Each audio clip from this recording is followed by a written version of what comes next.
Matt Nicholson here with Robert Morris Hockey, and today what we're going to do is we're going to explain but also show you some video footage of one of our Monday skill sessions. And for our program, we felt that the Monday skill sessions where we work on a lot of the fundamentals or the staples of the game has really helped translate into the success that we've had over the last few years. Again, we're going to work on passing. We're going to work on pass off the pads, scoring from soft areas, and show you a few basic drills that you can do to help increase scoring and execution within your game. The first drill that we're going to show you is called quad pass.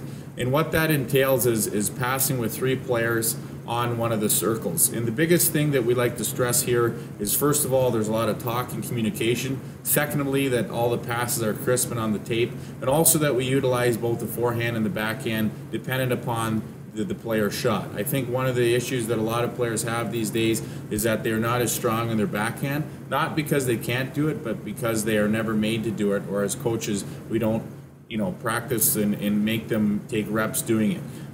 What happens in this drill is you're going to have an F1 at the bottom of the circle, you're going to have an F2 at the top of the circle, and an F3, we'll call it, on the right side of the circle. The pucks are all down with F1.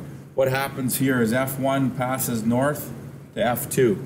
F2 then passes down again to F1. Then the F1 passes over to the wall to F3. At this point in time, when F3 gets that puck, that's when F2 can start to move on the outside of the circle. F3 gets their feet moving, and we make a nice tape-to-tape pass, and eventually the puck comes back to line. After that, the sequence, if you had more players in line, F3 is going to be at the top, F2 goes back to line, F1 moves over here, and we'll call it F4, goes into line. And the biggest thing with this, again, we want to get our feet moving. This simulates a cycle in a game situation where maybe there's a puck off the wall, you have it, and you have to make a soft area pass and into a scoring area there. And the biggest thing, as I said, is the stress. Make sure that that person on the wall, if he, in this scenario, if he's a lefty, he wants to use his backhand. If he's righty, obviously it's much easier using a forehand pass. The second warm-up drill that we commonly do is called a POP, or a pass off the pads. And how this drill starts is we have the pucks on the inside dot, an F1 and an F2. This sequence is going on at both ends, so obviously players have to have their head up. What happens is F1 and F2 skate up the ice, interchanging the puck. We want lots of talk, as we've said, and tape-to-tape passes. At the far blue line, it's very important, and what we like to call it is a ladder play. So the puck is passed to the inside to F1. After gaining the blue line, he's going to kick the puck out to the F2 on the wide wall. In a game situation, this is key to back off the defenseman and then also have a mid lane or a net lane drive, which is creating secondary scoring opportunities off of shots. F1 goes to the net. F2 penetrates wide, and because he's outside the dots, that's again where the expression pass off the pad comes. We're not looking to score here, but rather throw the puck in a scoring area and let our net drive person get the rebound and bang home an easy goal. The pass goes off the pads, and as I said, hopefully there's a rebound. In this situation, then with this drill, what's going to happen is the F1 person is going to loop wide. We'll call it F3 is waiting at the other end.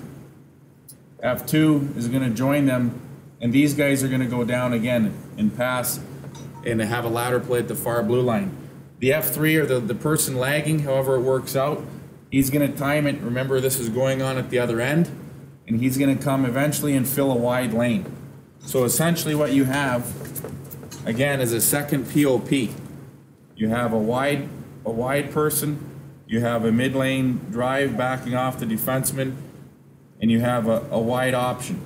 In the second sequence of this, we've added a coach for a little bit of passive resistance, and it's up to the player now to decide what they want to do with the puck, whether they want to pass it, whether they want to shoot it, or hit a late man coming wide. So in the first sequence of the drill, we've left it more basic and robotic, where yes, we want passes and a pass off the pad. And the second one, that's where the hockey sense and the IQ come in. And I think that this is, one of the most important plays in hockey, as it happens multiple times during a game. One of our other warm-up drills starts at neutral ice, and there's a host of neutral zone drills you can do, and on this particular day, we just picked this one. What happens here is you have pucks on all 4 blue lines, and what happens, I'll just draw the one side, you have F1 and F2. Those guys are working together. We'll call it F3 and F4 over here would be working together. On the whistle, the F1, and the coach can designate as which side. If you want to switch sides, obviously it's important to do that. But the F1 moves laterally around the circle, and he's going to come down and shoot. At the same time, by about the halfway point, when F1 gets halfway on the circle, F2 is going to go north, and he's going to go around the circle and come down and shoot. As I said, this is happening at the other end, so you have 4 players in motion, getting a lot of skating, puck handling, and players involved in practice. What we want in this sequence, again, early in the skill session or practice, we want pucks from up high, meaning inside the blue line and on the chest and pad area of our goaltenders, again, to warm them up, especially on a skill day when the goaltenders are going to see a lot of shots. The first station that we are doing today is a face-off station, and this is a staple for us on skill days. Face-offs to me are very important. Everyone talks today about puck possession, and to me that's the easiest way to gain possession. There's 60, 70 face-offs at least in each game, and if you're good in the circle, you increase your chances of possessing the puck.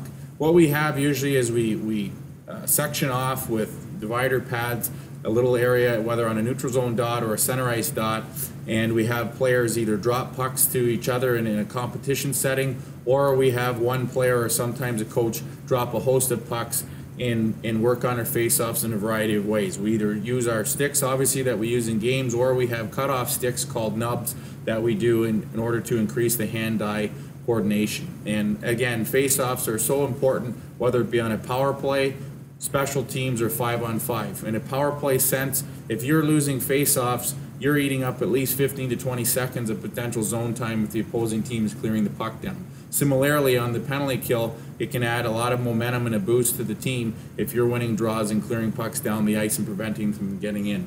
Obviously, without being said, 5-on-5 is just as important in terms of gaining possession and trying to execute the systems or plays that each team is running. The next station that we're going to do is similar to our introductory quad passing station, except this time we're going to add a shot. And just to review, we have an F1 at the South Pole, we'll call it. We have an F2 at the North Pole, and we have an F3 on the East Coast, as like we say. F1 passes to F2, F2 down to F1, F1 over to F3. And if you remember, again, once F3 gets the puck, both him and F2 get their feet moving. We talked about simulating a cycle in a game situation. This time, F3 is going to make a tape-to-tape pass, but we'll have a goaltender in the net or something, an apparatus for them to shoot at. And this F2 is going to come in and shoot a puck. And just like last time, everyone's going to rotate around the circle. The big thing with this and a lot of the shooting drills that we do in our skill stations is that we want to find the soft area of the ice. And what we talk about with our guys again is you want to find the good ice. And in this situation, in hockey, we always talk about the house. Within this area, running the analytics is another big word these days. We found that over 75% of our goals that we surrender but also score come from within the house. And we've broken it up into other quadrants, to find exactly where we're getting goals from and also that we're giving up goals. But primarily it's within these areas. And again, if you look, we talk about to our shooters, when you're outside the dots, that's exactly why we wanted to do a pass off the pads. But when you're inside the dots, we talk about shooting to score. I think that you can do a lot of different drills that help impress that upon the players, but this just happens to be one that we find is very valuable. Next station that we're doing takes place at center ice, and you could call it a triangle passing of sorts. We have a net with a goaltender in it, or again, if you don't have a goaltender out, you can use a small or a baby net as we call it, or some type of shooter tutor. We have an F1 in a shooting position. We have an F2 with pucks and F3 with pucks. What we've done today, we've put some broken sticks, or that I've called nubs before, that we use in our face-offs, a couple extra nubs in this area. It's a very basic drill, but again, works on shooting to score in mimicking when a player is in a soft area in front of the net. All that's going to take place is passes to F1 with shots, and a pass from F3 to F1 with shots. In this situation, you can work on toe drags, you can work on taking the puck on your backhand, or again, moving laterally, finding that soft area and away from different checkers. It's a very basic drill, but again, we're working on tape-to-tape passes, quick release, and finding soft spots on the ice.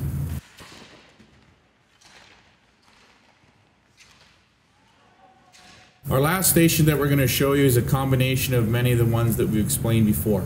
In this situation, we have two players, an F1 and an F2, positioned just around the blue line where a lateral pass is going to be made. And what we're mimicking here is a turnover, a quick 2-on-1 rush on a defenseman. Oftentimes in reviewing game film, we found that sometimes players hang on to pucks too long, when a quick lateral pass can, again, change the attacking angle that they have on the defenseman, or also open them up for a return pass later. After the initial shot, the person that made the pass is going to go to the net for a rebound, hence the POP. And then a puck is going to be dumped to one of the corners. It's the coach's choice. Puck retrieval is going to happen, and then the player that's in a shooting position is going to find a soft area and shoot.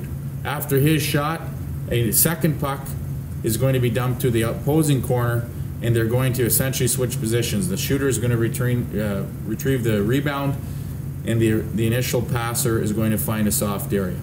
So diagramming it, we have our F1, we have our F2, coach in the middle. A lateral pass is made, and both players are going to attack the net. A POP or a shooting to score, depending upon where you're at on the ice. Outside the dots, we POP. Inside the dots, we shoot to score. Player goes to the net. A puck has then been dumped to a corner. If F2 is the passer, he retrieves the puck. F1 finds a soft area. A puck is passed, and a shot is taken. At the same time, a second puck is dumped in the corner. F2 will find space in front of the net, and F1 will retrieve the puck. A nice pass, and a scoring chance has been created. The last sequence we're going to show you here is a game. Typically our skill sessions last 40 to 45 minutes, and just like every player on most teams, they always enjoy a little bit of a competition in putting everything together. So we're going to call this game the double net game. And what happens in this sequence is there's two nets placed on the ice. It's a 3-on-3 game. You have three coaches that are available for passes on turnovers. But again, getting into the mindset and trying to develop the hockey IQ of getting pucks off quickly and a good shooting release, one-timer shots are going to be worth 2 points, regular goals are worth 1. Again, we found that our players enjoy this game. It gets a lot of the players involved on the ice, obviously with 6 players and 2 goalies, but it's fun for them to find soft areas, work on their scoring, and battle with each other. In this sequence, we have a net in our regular position. We have another net in the mid area of the ice. We have a coach at the top, we have a coach on the side, and a coach on the opposite side. As I've said before, it's 3-on-3. They play it out to the coach's whistle, but on change of possession or a strip, they have to find one of these 3 coaches and then get into open space. Again, we're working on good tape-to-tape passes, puck retrieval, finding soft areas, one-time shots, and competition. And there's a variety of games, as I said, that you could mix up and have them do. In this particular example, this is one that we go to quite often that they enjoy. In closing, hopefully these skills have been as beneficial to you as they have to our program. Again, as long as the game has been around, it comes down to skating, passing, shooting, and checking. The fundamentals of the game haven't changed, and I don't imagine that they will change in the near future. To me, it's the execution of the ordinary skills at extraordinary level that separate the top players and the top teams. We've seen that our success and our scoring has increased since doing these type of skill days over the last couple of years, and hopefully these examples will be beneficial to you as they have to us.